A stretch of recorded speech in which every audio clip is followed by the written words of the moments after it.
Start చేసి hi పిల్లలు, ఎలా ఉన్నారు అందరూ?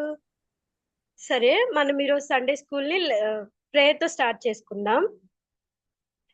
మహోన్నతుడ, మహాగణుడ, మహాపరిశుద్ధుడ, కృప కలిగిన దేవ ప్రభా, నీకు వందనాలు. ఏ యోగ్యత లేని నన్ను ప్రభా ఈ రోజు నిలవబెట్టినందుకు నీకు వందనాలు. ప్రభా నాయన తండ్రి, చెప్తున్న లెసన్ లో ప్రభా మీరు తోడుగా ఉండి నీ నోటి బురగా నన్ను వాడుకున్నామని ప్రభా, వారి హృదయాల్లో నీ వాక్యం అనే విత్తనాలను విత్తమని అవి ఫలింపులాగా సహాయం చేయమని మీరే నాయన ఈ కార్యక్రమం ఆది నుండి అంతం వరకు మీరే అధ్యక్షత వహించి నన్ను నడిపించమని నజరేయుడైన యేసుక్రీస్తు అతి శ్రేష్టమైన నామంలో ప్రార్థించి పొందుకున్నాం పరమ తండ్రి. ఆమేన్. హాయ్ పిల్లలు, మీరు ఎప్పుడైనా విత్తనాలు విత్తి ఆ మొక్కలు అవి ఫలించడం వాటి ఫ్రూట్స్ ఎప్పుడైనా తిన్నారా?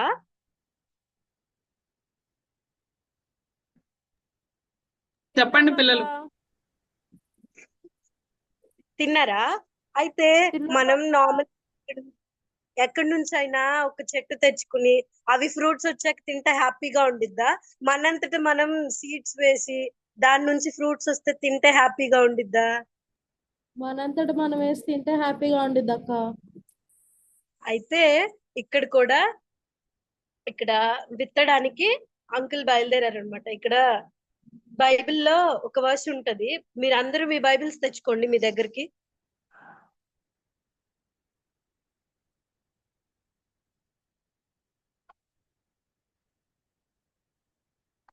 అందరూ తెచ్చుకున్నారా? తెచ్చుకున్నాం అక్క. అయితే మత్తయి సువార్త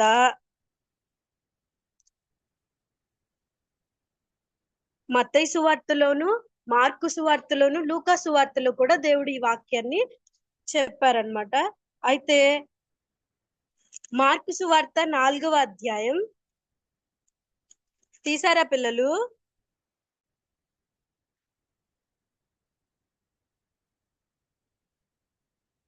వినుడి, ఇదిగో విత్తువాడు విత్తుటకు బయలు వెళ్ళను. వాడు విత్తుచుండగా కొన్ని విత్తనములు త్రోవ పక్కన పడెను. పక్షులు వచ్చి వాటిని మింగివేసెను. కొన్ని చాలా మన్నులేని రాతి నేలను పడెను. అయితే మార్కు సువార్త 4వ అధ్యాయం మొదటి నుంచి దేవుడు దీన్ని 13వ వచనం వరకు 19వ వచనం వరకు దేవుడు ఇక్కడ వివరించారు. అయితే విత్తడానికి విత్తువాడు బయలుదేరాడు. అయితే తను విత్తనాలు తీసుకుని బయలుదేరి ఫస్ట్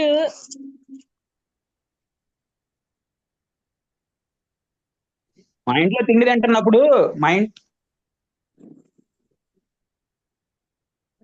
అసలు అదే మనం రోజు నడుస్తూ ఉంటాం కదా, ఆ వేలో జల్లాడనమాట. అలా జల్లినప్పుడు చూసారా పిల్లలు, ఇక్కడ పక్షులన్నీ వచ్చి ఆ విత్తనాలన్నిటిని తినేస్తున్నాయి. అలా తినేసి అవి ఎగిరిపోతున్నాయి. సో ఇలా ఏదైతే త్రోవ పక్కన పడిన నేల ఉందో, ఈ త్రోవ పక్కన పడిన నేలలో విత్తగానే పక్షులు వచ్చి విత్తనాలన్నిటిని తినేస్తాయి అన్నమాట. అయితే విత్తే అంకుల్ ఏం చేశాడంటే తర్వాత రాతి నేలలో విత్తాడు విత్తనాల్ని.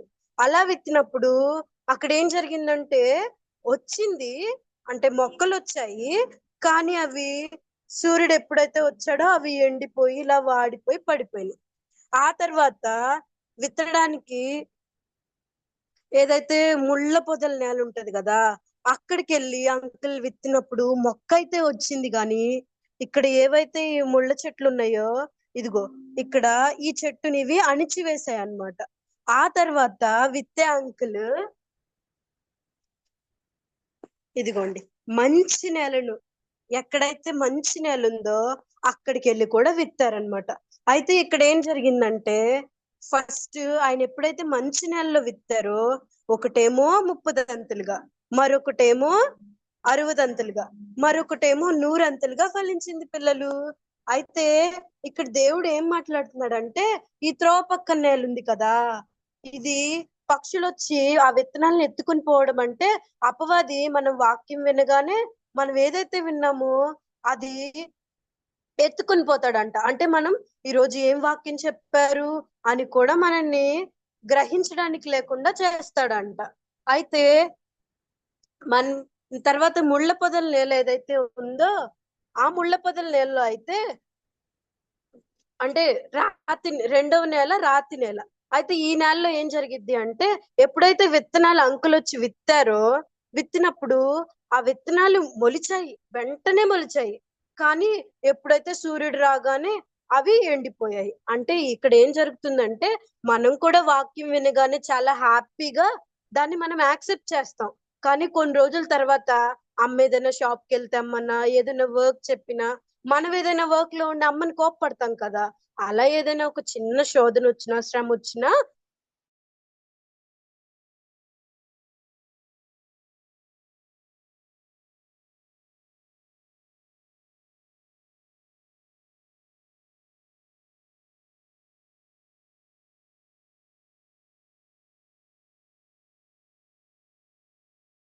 వచ్చేస్తుంది, ఇంకా ఫ్రూట్స్ వస్తున్నాయి అనే టైంకి లోకంలో ఏదైనా ఆ మనుషుల్ని ప్రేమించడం కానీ, లేకపోతే ధనాన్ని, లేకపోతే మనల్ని మనం ప్రేమించుకోవడం, దేవుని కంటే ఎక్కువగా ప్రేమించుకుని అలా ఉన్నప్పుడు మనలో ఉన్న వాక్యం ఏదైతే ఉందో అది అణిచివేయబడిద్దంట. ఇక్కడ ఎలా అయితే చూడండి, ఈ చెట్టుని ముళ్ళ పొదలన్నీ అణిచివేశాయి. సో అలా జరిగిద్ది అనమాట. అయితే కానీ చివరి నెల ఏంటి? మంచి నెల. ఈ మంచి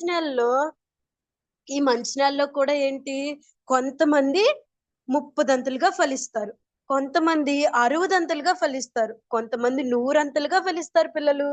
అయితే మనం ఎలా ఉండాలి? ఫలించే వ్యక్తులుగా ఉండాలి. త్రోవ పక్కన పడిన విత్తనం వల్లే అపవాదం వచ్చి ఎత్తుకుని పోయేలా మన హృదయం ఉండకూడదు. ఇక్కడ ఏంటంటే దేవుడు నేలని హృదయంతో పోల్చాడు. అలాగే విత్తే వాళ్ళు ఎవరంటే దేవుడే. విత్తనాలు ఏంటి? దేవుని వాక్యం. ఈ నేల ఏదైతే ఉందో ఇది మన హృదయం. సో మనం ఎప్పుడైతే మన హృదయంలో దేవుని వాక్యాన్ని అంగీకరించి ఈ నేల వలె దేని వలె మనం ఉండకూడదు, కేవలం మంచి నేలలో పడిన విత్తనం ఎలా అయితే ఫలించిద్దో అలా మనం ఉండాలి పిల్లలు. చూడండి, ఇక్కడ చూడండి, ఈ చెట్టు ఎంత బాగా ఫలించిందో. మీరే కదా ఇక్కడికి వచ్చి పళ్ళన్నీ కోసుకోవడానికి ఆనందంగా ఉన్నారు, అవునా పిల్లలు? అవునక్క. అవునక్క. అవునక్క. అయితే మీరు ఎలా ఉండాలని దేవుని వాక్యం చెప్తుంది?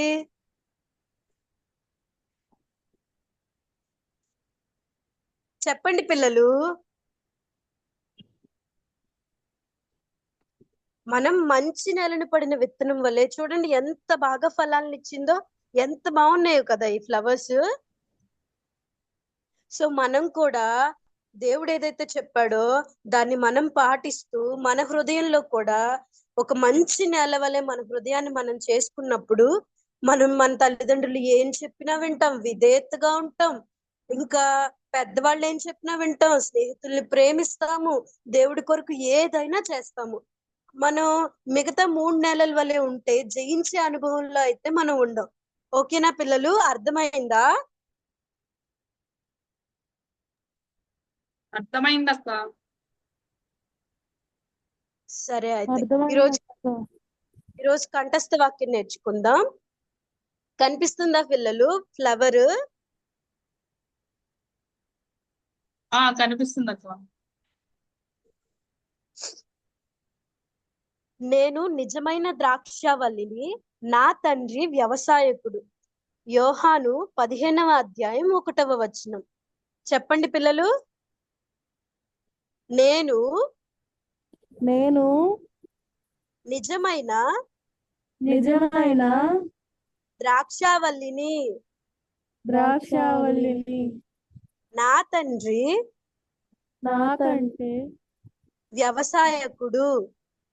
నా తండ్రి వ్యవసాయకుడు. యోహాను 15వ అధ్యాయం 1వ వచనం.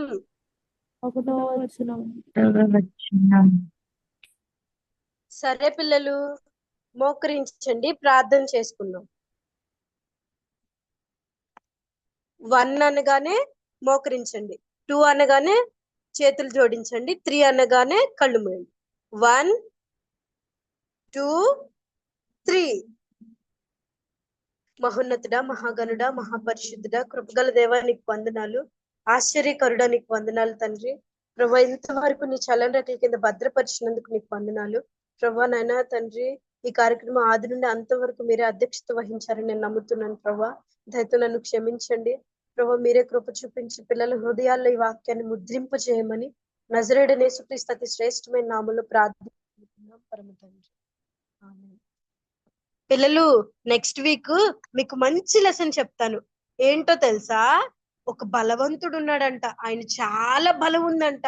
కానీ ఆయన ఒక సింహాన్ని కూడా చంపేశాడంట. తన చేతులతో సింహాన్ని చీల్చాడంట. ఆ కథ వచ్చే వారం నేర్చుకుందామే. ఆ లెసన్ ఖచ్చితంగా మీకు చెప్తాను. సరేనా? ఓకే అక్క. బాయ్ పిల్లలు. బాయ్ అక్క. ఓకే జ్యోతి, కూర్చో నువ్వు. రాజీ అక్క. ఓకే.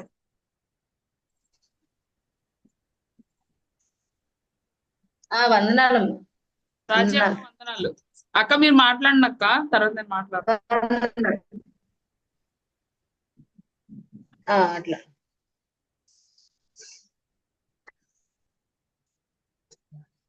వందనాలు జ్యోతి, అందరికి వందనాలు. వందనాలు. ఓకే, లెసన్ బాగానే యాక్టివ్ గానే చెప్పారు. లెసన్ బాగా యాక్టివ్ గా చెప్పారు.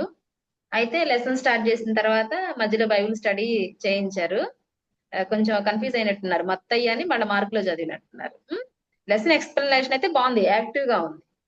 ఓకే, అయితే ఆయన కొన్నేమో త్రోవ పక్కన విత్తారు, కొన్ని రాతి నేలను విత్తారు, కొన్ని ముళ్ళ పొదల్లో విత్తారు అని చెప్పారు కదా. అది విత్తలేదు, పడినవి.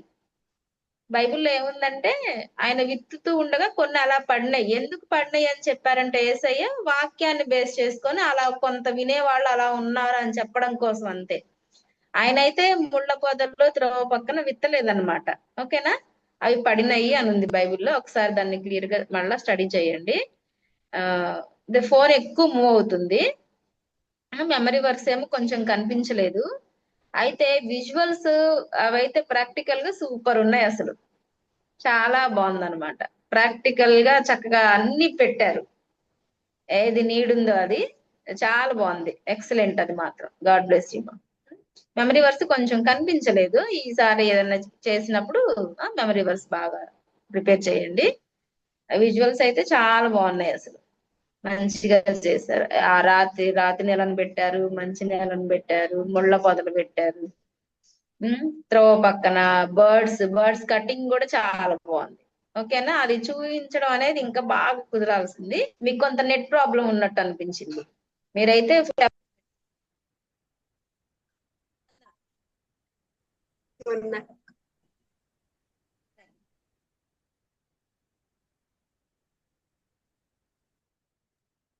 ఓకే, థ్యాంక్ యూ అక్క. సరే జ్యోతి, వెరీ గుడ్ జ్యోతి, చాలా బాగా చెప్పావు. ఓకే, నువ్వు క్లాప్స్ తీసుకో. 1 2 3 4 5 6 7 8 9 10 20 30 40 50 60 70,000. సూపర్. లెసన్ చాలా బాగా చెప్పావు జ్యోతి. ఫస్ట్ స్టార్టింగ్ ఇంట్రడక్షన్, పిల్లలతో ఇంటరాక్ట్ అవడం చాలా బాగుంది. మీరు విత్తిని చూసారా, విత్తిని మనం తింటాం కదా అని చెప్పి చాలా మంచిగా ఇంట్రడక్షన్ ఇచ్చావు. తర్వాత బైబిల్ స్టడీ కూడా చేసావు, బైబిల్ రీడింగ్. కానీ నువ్వు ఫస్ట్ వాక్యం చదివేసి దాని తర్వాత వాక్యం యొక్క రిఫరెన్స్ చెప్పావు అనమాట.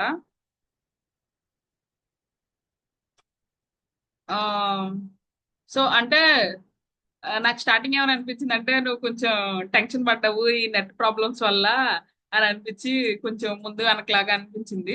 స్ట్రక్ ఓకే, అయిపోయింది. ఇప్పుడా?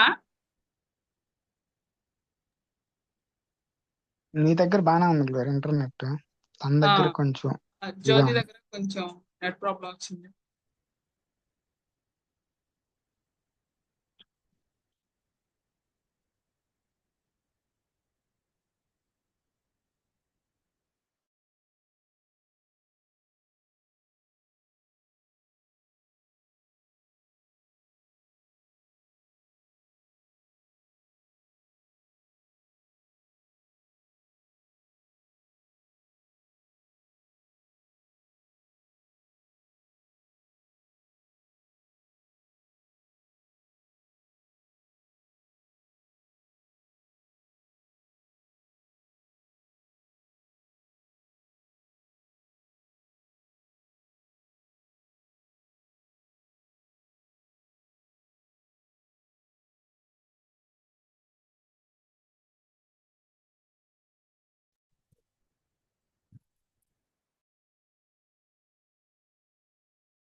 You unmute Glory.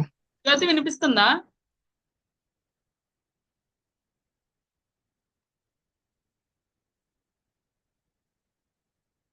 జ్యోతి అక్క చెప్పండి అక్క, సిగ్నల్ లేదక్క. నువ్వు వీడియో ఆన్ ఇప్పుడు చేయవాక, ఓకే. వీడియో ఆన్ చేయకు, నువ్వు ఇది అన్మ్యూట్ లో ఉండు, సరేనా? సరే అక్క. సరే, నువ్వు బైబిల్ రీడింగ్ చేసేటప్పుడు అక్క చెప్పినట్లు అక్కడ కొంచెం ఇబ్బంది పడినట్టున్నావు. తర్వాత నీ విజువల్స్ వచ్చేసరికి చాలా బాగున్నాయి. ఆ అయితే మరి ఇలాంటివి నువ్వు ఒకవేళ నీ సండే స్కూల్ దగ్గర అయితే నువ్వు అవి తీసుకెళ్లి చూపించడం ఈజీయే, కానీ ఒకవేళ దూరం అయినప్పుడు అది కొంచెం కష్టంగా అనిపిస్తుందేమో అనిపించింది నాకైతే. కానీ విజువల్స్ ప్రకారం అయితే చాలా కష్టపడ్డావు, చాలా బాగున్నాయి. పిల్లలకి బాగా అర్థమవుతాయి, వాళ్ళు వాటి దగ్గరికి వచ్చి ఆడుకుంటాం కానీ, లేకపోతే అవి చూసినప్పుడు వాళ్ళకి లెసన్ గుర్తొచ్చేస్తా ఉంటది. చాలా బాగున్నాయి విజువల్స్. తర్వాత లెసన్ కూడా చాలా బాగా చెప్పావు, చాలా యాక్టివ్ గా చెప్పావు. లెసన్ అప్లికేషన్ బాగా ఇచ్చావు జ్యోతి. తర్వాత నెక్స్ట్ నెక్స్ట్ వీక్ లెసన్ గురించి కూడా చెప్పావు. ఇది అక్క చెప్పారు కదా, సంఘటనల క్రమం మనం రాసుకున్నప్పుడు దాని తర్వాత ముందు ఫ్రైడేనే మనం దాని గురించి రాసుకొని నెక్స్ట్ వీక్ చెప్పే లెసన్ కూడా మనం ఇప్పుడే చెప్పాలి అని చెప్పారు. సో అది గుడ్ పాయింట్. అయితే నువ్వు అది చెప్పేటప్పుడు నువ్వు కొంచెం అంటే ఎక్కువ క్లూ ఇచ్చేసినట్టు అనిపించింది. ఆ కానీ ఎలా చెప్పావు, ఒక బలవంతుడు ఉన్నాడు, ఆయన బలవంతుడైనా కానీ ఆయన సింహాన్ని ఎలా చీల్చాడు, అదే కదా నువ్వు చెప్పింది? అవునక్క. ఆ ఆ అంటే మరి అంత ఎక్కువ క్లూ ఇచ్చేస్తే ఇంక పిల్లలకి తెలిసిపోతాం. కొన్నిసార్లు కొంతమంది పిల్లలకి స్టోరీస్ అన్ని తెలిసిపోతున్నాయి కదా, అంటే ముందే వాళ్ళకి లెసన్స్ అన్ని తెలుసు కదా. సో అంటే అది శాంసంగ్ అవ్వచ్చు, లేదంటే డేవిడ్ అయినా అవ్వచ్చు కదా. ఓకే, సరే, అది కూడా బాగా చెప్పావు జ్యోతి. కన్ఫ్యూజ్ లా ఉండాలనే చెప్పాడు. డేవిడ్ కూడా వస్తది కదా అని. ఓకే, సరే. ఇంకా అంటే చాలా మైనర్ మిస్టేక్స్ ఉన్నాయి, అవి కూడా నువ్వు సరి చేసుకుంటే ఇంకా పర్ఫెక్ట్ గా వస్తుందని నేను అనుకుంటున్నాను. సో ఏంటంటే ఫస్ట్ది అది నెట్ ప్రాబ్లము. ఈ నెట్ ప్రాబ్లం వల్ల చాలా మంది ఇంకా అది కుదరట్లేదు. అది కొంచెం మీరు మీ లెసన్ రోజన్నా కొంచెం పర్ఫెక్ట్ గా ఉండేలా చూసుకోండి. దాని తర్వాత మీ లెసన్ ఈ రోజు అని చెప్పినప్పుడు ఫాస్ట్ గా జాయిన్ అవ్వడానికి ట్రై చేయండి, సరేనా? ఫస్ట్ ఫస్ట్ మీరే ఉండేలా చూసుకోండి, అర్థమైంది? ఎందుకంటే చాలా మంది మీకోసం వెయిట్ చేస్తున్నారు. ఈ రోజు 20 or 30 minutes వేస్ట్ అయింది, అదొకటి చూసుకోవాలి. తర్వాత నువ్వు ప్రేయర్ చేసేటప్పుడు ఏం చేసావంటే, స్టార్టింగ్ లో సరే పిల్లలు ప్రార్థన చేసుకుందాం వెంటనే స్టార్ట్ చేసావు. ఇంకా పిల్లలు రెడీ అవ్వడానికి ఆ, ఆ, సరే పిల్లలు అందరూ మోకరించండి అని కూడా చెప్పలేదు, సరే పిల్లలు ప్రార్థన చేసుకుందాం అని చెప్పి ఇంకా ప్రార్థన స్టార్ట్ చేసావు. అలా కాకుండా పిల్లల్ని ఇంకొంచెం ఇన్వాల్వ్ చేసినట్టయితే బాగుండని అనిపించింది. ఇంకొక విషయం అక్క చెప్పారు కెమెరా గురించి. కెమెరా నువ్వు ఎక్కడొక చోట పెట్టేసుకుంటే సరిపోయింది. అంటే స్టార్టింగ్ లో నువ్వు విజువల్స్ చూపించక ముందు కొంచెం చెప్పావు కదా, కొంచెం పార్ట్, అది చెప్పే టైంలో అయినా కెమెరా నువ్వు ఏదైనా బుక్స్ దగ్గర అయినా షెల్ఫ్ దగ్గర అయినా పెట్టేసుకొని చెప్తే మంచిగా ఉండేది. ఇంకొకటి ఏంటంటే నువ్వు స్టార్టింగ్ లో విత్వాన్ని చూపించావు కదా, విత్వాన్ని చూపించినప్పుడు అది అస్సలు కనిపించలేదు. అసలు అది జస్ట్ వైట్ పేజ్ లాగా అంటే వైట్ ది ఒక షేప్ కట్ చేసినట్టు అనిపించింది, కొంచెం లైటింగ్ అలాగా.